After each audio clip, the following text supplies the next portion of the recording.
حضرت سلیمان علیہ السلام کا دربار لگا ہوا تھا، ساتھ ایک وزیر بھی بیٹھا تھا۔ وزیر اسرائیل بھی اچانک آ گئے۔ انہوں نے وزیر کو غور سے دیکھا تو وزیر ڈر گیا۔ وزیر نے حضرت سلیمان سے کہا، مجھے حضرت اسرائیل سے خوف آ رہا ہے، براہ کرم ہوا کو حکم دیں مجھے یہاں سے دور چھوڑ آئیں۔ اور ایسا ہی ہوا۔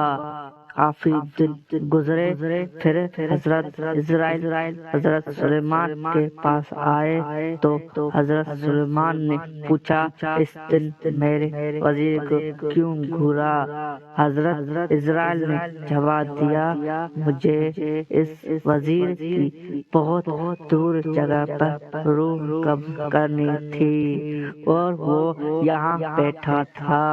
میں بہت حیران تھا کہ یہ تو یہاں بیٹھا ہے اور اس کی زندگی چند لمحوں بعد دور جگہ پر ختم ہونے والی ہے، تو پھر یہ کیسے ممکن ہوگا؟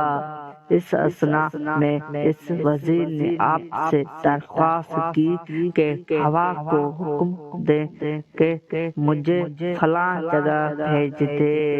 تب جا کر مجھے سمجھ آئی کہ موت کا دن، مقام اور جگہ مقرر ہے۔ یا ویڈیو پسند آئے تو ویڈیو کو لائک کریں اور چینل کو سبسکرائب کریں۔ شکریہ، جزاک اللہ۔